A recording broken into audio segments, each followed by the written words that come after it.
आज का मेरा यह वीडियो यूपी के मुख्यमंत्री योगी आदित्यनाथ जी को संबोधित है। सुनेंगे तो आप भी समझ जाएंगे मैं ऐसा क्यों कह रहा हूं। तो योगी आदित्यनाथ जी, मुझे पता नहीं कि इस तस्वीर में पिंक शर्ट में दिख रहे इस लफंगे को आप जानते हैं या नहीं।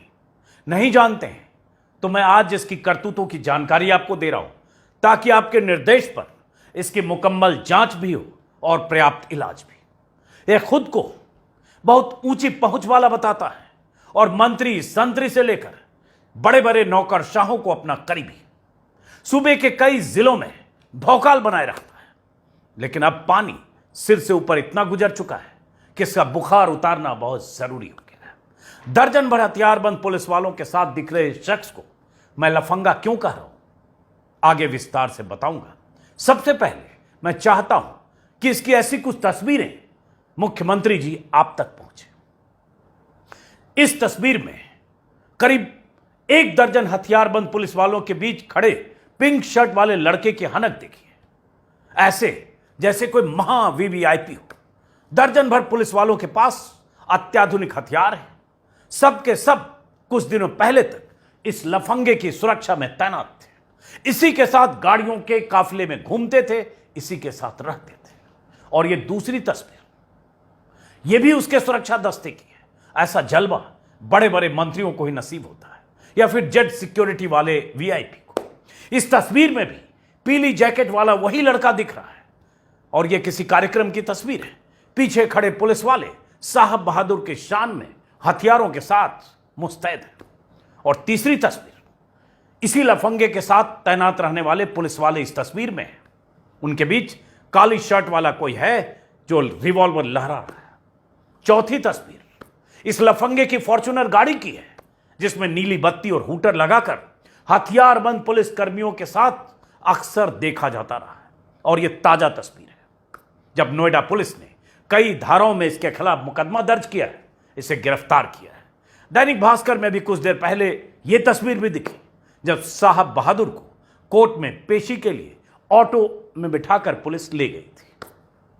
गिरफ्तारी की वजह और इसकी करतूतों के वीडियो मैं आगे आपको दिखाऊंगा तो दर्शक के तौर पर आप भी हैरान रह जाएंगे। लेकिन अभी योगी जी को संबोधित कर रहा हूं। तो योगी जी, मेरी यह जानने में दिलचस्पी है कि अत्याधुनिक हथियारों से लैस 1 दर्जन पुलिस वालों को इस लफंगे के साथ क्यों तैनात किया गया था। इसकी करतूतों पर कुछ बवाल होने के बाद इसके साथ तैनात दर्जन भर से ज्यादा, कहते हैं 17 पुलिस वालों को कुछ दिन पहले हटा तो लिया गया, लेकिन कहा जा रहा है 3-4 पुलिसकर्मी अभी भी इसके साथ होते हैं। क्यों और कैसे, यह जांच का विषय है योगी जी। यूपी पुलिस ने आखिर इसे वीवीआईपी क्यों बना रखा है, इसकी जांच अब आप ही करवा सकते हैं मुख्यमंत्री जी। इसलिए वीडियो मैं आपको संबोधित करते हुए बना रहा हूं। आप ही अब जांच करा सकते हैं कि किस पुलिस अधिकारी ने इसके साथ इतने गनर की तैनाती की थी।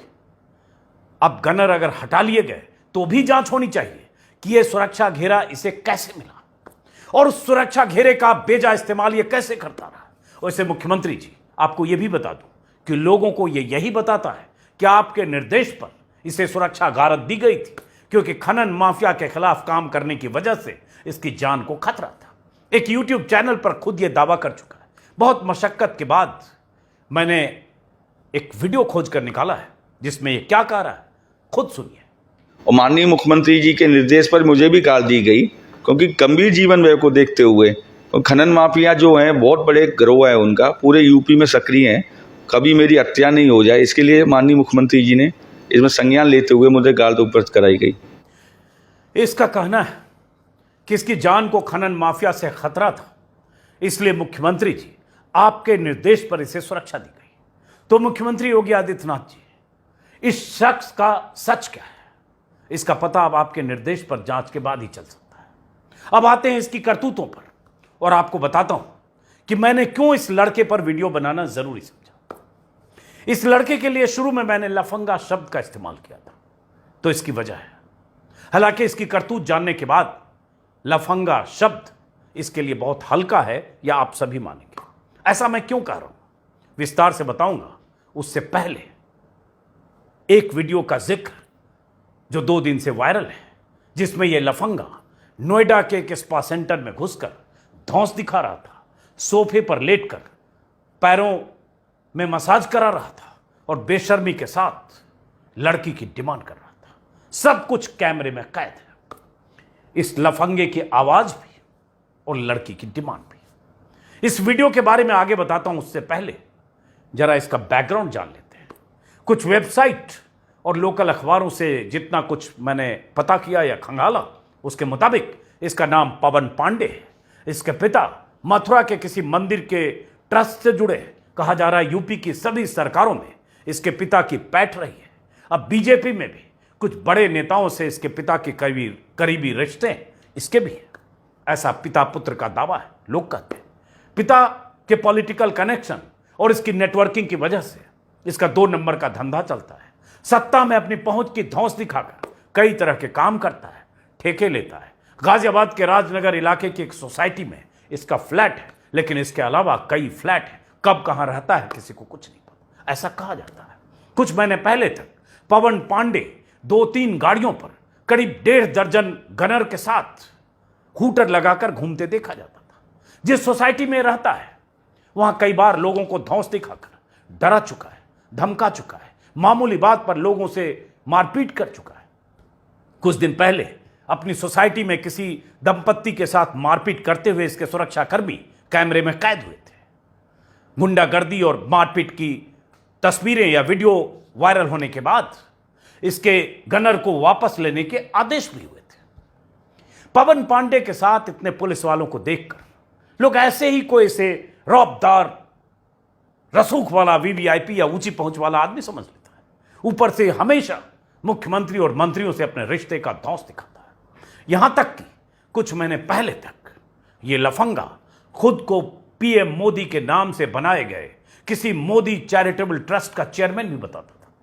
इसकी कुंडली खंगालते खंगालते गूगल पर मुझे 4 साल पुरानी कुछ खबरों के लिंक मिले, जिसमें किसी मोदी चैरिटेबल ट्रस्ट का जिक्र है।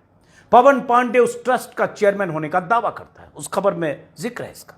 5 अक्टूबर 2018 को कई नामचीन वेबसाइट में कई खबरें मुझे दिखी, जिसमें बताया गया कि लोकसभा चुनाव में मोदी जी की दोबारा जीत के लिए मोदी चैरिटेबल ट्रस्ट के चेयरमैन के तौर पर इसी लफंगे पवन पांडे ने मथुरा में बहुत बड़ा यज्ञ कराने का ऐलान किया था। उस यज्ञ में कई साधु संत महामंडलेश्वर के साथ बीजेपी के कई मुख्यमंत्रियों और मंत्रियों के आने का दावा भी किया गया था इसकी तरफ से। न्यूज 18 की खबर में पवन पांडे के हवाले से कहा गया है कि मोदी की जीत के लिए मथुरा में 10 दिनों के लिए विशेष हवन पूजन हो रहा है, जिसमें 1 दर्जन से ज्यादा राज्यों के मुख्यमंत्री, राज्यपाल, कैबिनेट मिनिस्टर्स और टॉप ब्यूरोक्रेट शामिल होंगे।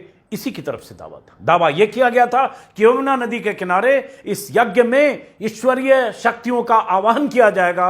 और फिर 15 अक्टूबर को एक और खबर दिखी अमर उजाला वेबसाइट पर, जिसमें कहा गया शत चंडी यज्ञ किया गया। कौन कौन टॉप लोग उसमें आए ये तो पता नहीं, लेकिन यज्ञ तो हुआ। ये खबरें मुझे गूगल पर मिली, बाकी तलाशने की कोशिश की, ज्यादा जानकारी नहीं मिली। लेकिन कायदे से होना यह चाहिए था कि जिस दिन फ्रॉड टाइप के पवन पांडे ने पीएम के नाम पर किसी यज्ञ का ऐलान किया, उसी दिन इसके खिलाफ कार्रवाई होनी चाहिए कि पीएम के नाम का इस्तेमाल करके अपनी दुकान मत चलाओ। और ऐसा हुआ नहीं। यही सब करके अधिकारियों पर रौब गांठता हुआ पवन पांडे आगे बढ़ता गया। मुख्यमंत्री योगी आदित्यनाथ जी, आपकी जिम्मेदारी है कि इसके ट्रस्ट की जांच हो, पता तो चले कि पीएम मोदी के नाम पर कोई ट्रस्ट बनाकर इतना लंद फंद कैसे कर रहा है। क्या पीएम मोदी को इसके बारे में जानकारी है, या यह शख्स उनके नाम का गलत इस्तेमाल कर रहा है? इसकी जांच तो होनी चाहिए। कुछ लोकल अखबारों के मुताबिक यह शख्स कनेक्शन का इस्तेमाल करके गाजियाबाद नगर निगम समेत कई महकमों में ठेकेदारी भी करता है, लाखों रुपए भी कमाता है। गाजियाबाद के ही एक लोकल पेपर की खबर से मुझे पता चला कि पवन पांडे के पास महाराष्ट्र के नंबर प्लेट की एक पुरानी कार है, या इसके काफिले में चलती है, जिस पर फर्जी नंबर लिखा है। जो नंबर लिखा है वो किसी स्कूटी का नंबर है और किसी मुकेश भाई के नाम से रजिस्टर्ड है। किसी अखबार में खबर दिखी, कहा जाता है इसकी सारी कारगुजारी लोकल पुलिस को पता है। मथुरा, गाजियाबाद, ये सब इसके इलाके हैं। लेकिन इसने ऊपरी संपर्कों के बारे में ऐसा भौकाल बना रखा है कि पुलिस वाले इसे सलामी देने में ही भलाई समझते रहे। कई सालों से इसका खेल चल रहा है। कुछ कतरनों से यह भी पता चला कि पहले समाजवादी पार्टी का छुटभैया नेता था।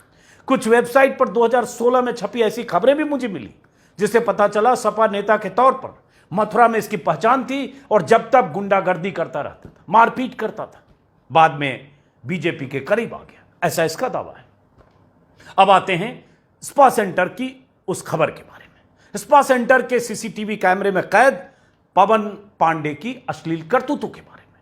नोएडा के सेक्टर 18 में एक स्पा सेंटर में सीसीटीवी में 2 दिन पहले पवन पांडे कैद हुआ। कहा जा रहा है पवन पांडे अक्सर वहां जाकर लड़कियों की डिमांड करता है, कर्मचारियों पर धौंस दिखाता है, जैसे इस वीडियो में साफ साफ धमकी देता हुआ रिकॉर्ड हुआ। स्क्रीन पर आप देख रहे हैं, कर्मचारी उसके सामने हाथ जोड़ रहा है, वो उसे बाहर ले जाता है। ऑडियो मैंने खुद सुना है। आरोप है कि पवन पांडे और उसके साथी ने बाहर ले जाकर स्पा के कर्मचारी को पीटा भी और अंजाम भुगतने की धमकी देकर चला गया। तस्वीरें गवाह हैं ऑडियो के साथ। बाहर चल रहा है या नहीं? वो आ तो रहा है, मेरे को बहुत डर लगता है। चल ना, सुन ले क्या कह रही। इसी स्पा सेंटर में पवन पांडे का 8 दिन पहले का भी एक वीडियो है। कहा जा रहा है इसके साथ 3 सरकारी गनर भी उस दिन थे। वहां इसने स्पा सेंटर में एक लड़की को बुलाने को कहा, उसका नाम भी लिया इसने।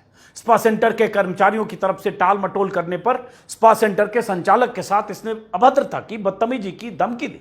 सब कुछ वीडियो में रिकॉर्ड है, सीसीटीवी, वो भी देखिए। ज्यादा अच्छी नहीं,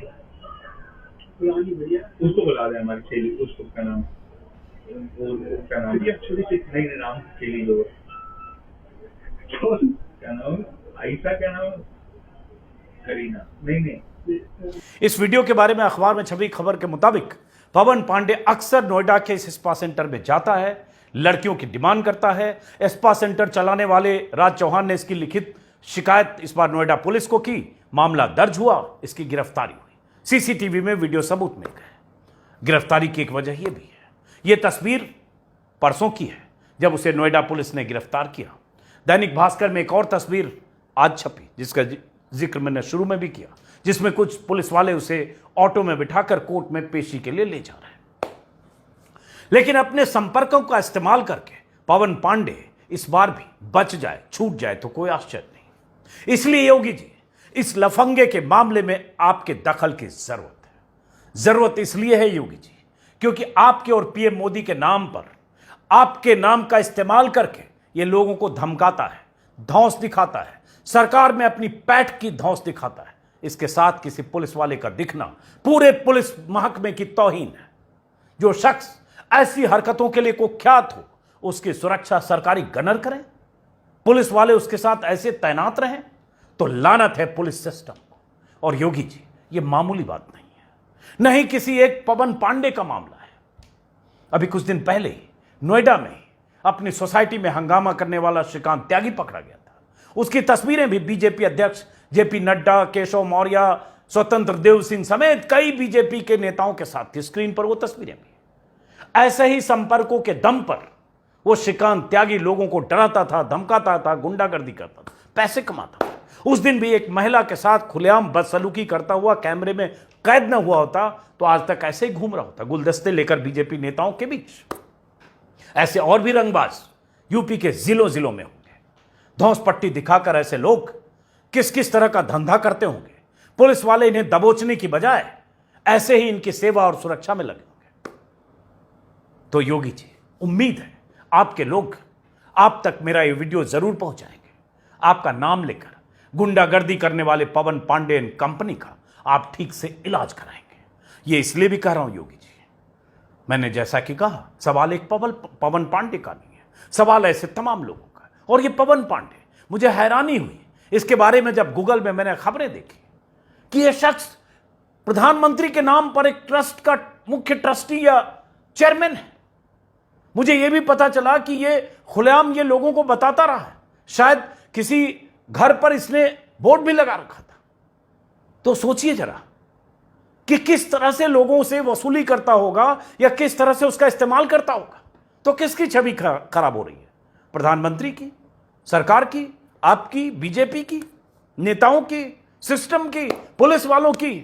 तो किसकी ड्यूटी है कि ऐसे लोगों को पर्याप्त सजा मिले? जैसे अब मैंने कहा शुरू में, इसका मुकम्मल इलाज। अब यह कहता है इसको जान का खतरा है। यह भी कहा गया कि मथुरा और गाजियाबाद अलग अलग जिलों से इसे गनर मिले थे। ये भी कहीं मैंने देखा कि मथुरा में कुछ खनन माफिया के साथ इसका झगड़ा था। अभी भी मैंने देखा कोई वीडियो में ये फिर अपील कर रहा है कि मुझे सुरक्षा दी जाए, आपसे भी योगी जी और अमित शाह जी से भी।